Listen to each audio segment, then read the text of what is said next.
ഇംഗ്ലണ്ടിനെതിരായ എഡ്ജ് ബാസ്റ്റൺ ടെസ്റ്റിൽ ഇന്ത്യയ്ക്ക് 244 റൺസിന്റെ ലീഡ്. മൂന്നാം ദിനം അവസാനിച്ചപ്പോൾ രണ്ടാം ഇന്നിംഗ്സിൽ ഇന്ത്യ ഒരു വിക്കറ്റ് നഷ്ടത്തിൽ 64 റൺസ് എന്ന നിലയിൽ.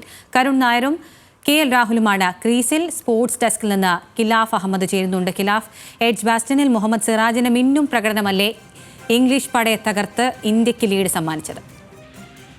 തീർച്ചയായും അഖില പറഞ്ഞതുപോലെ തന്നെ ഇന്ത്യക്ക് ലീഡ് സമ്മാനിച്ചത് മുഹമ്മദ് സിറാജിന്റെ മികച്ച ബോളിംഗ് പ്രകടനമാണ്. കാരണം 6 വിക്കറ്റുകളാണ് ഇംഗ്ലീഷ് പടയുടെ ഇന്ന് വീഴ്ത്തിയത്. ഇന്ന് മൂന്നാം ദിനം ഇന്ന് ആരംഭിക്കുമ്പോൾ ഇംഗ്ലണ്ട് 3 വിക്കറ്റ് നഷ്ടത്തിൽ 77 റൺസ് എന്ന നിലയിലായിരുന്നു.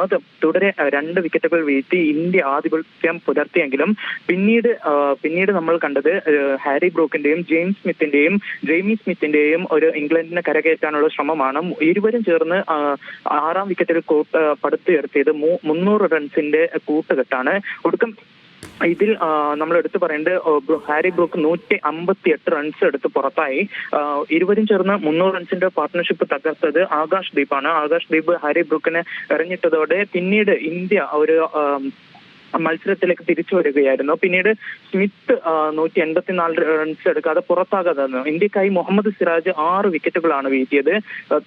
അതിൽ നമ്മൾ എടുത്തു പറയേണ്ട മറ്റൊരു കാര്യം എന്ന് പറഞ്ഞാൽ ഇത് Muhammad Siraj, Brydon Carse, Josh Tongue, അതേപോലെ തന്നെ ഷോയിബ് ബഷീർ എന്നിവരെയും ആദ്യം തന്നെ ജോ റൂട്ടിനെയും ബെൻ സ്റ്റോക്സിനെ ഒക്കെ ഉൾപ്പെടെ വീഴ്ത്തിയാണ് മുഹമ്മദ് സിറാജ് ഇന്ത്യ മത്സരത്തിലേക്ക് തിരിച്ചു കൊണ്ടുവന്നത്. ഇന്ത്യ ആദ്യ ഇന്നിംഗ്സിൽ ശുഭ്മാൻ ഗില്ലിന്റെ ഇരട്ട സെഞ്ചുറി മികവിലാണ് ഇന്ത്യ 557 റൺസ് എടുത്ത്.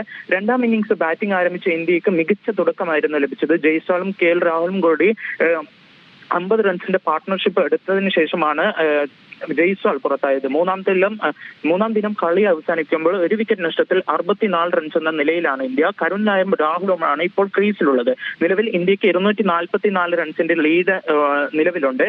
നാളെ കളത്തിലും 4ാം ദിനം ഇറങ്ങുന്നത് ഇന്ത്യ മികച്ചൊരു 400-ന് മുകളിൽ സ്കോർ ലക്ഷ്യമിട്ടായിരിക്കും. പിന്നീട് ഇംഗ്ലണ്ടിനെ ബാറ്റിംഗിന് അയച്ച് തുടരെ വിക്കറ്റുകൾ വീഴ്ത്തി മത്സരം ജയിക്കാൻ തന്നെയായിരിക്കും നാളെ കളത്തിൽ ഇറങ്ങുക.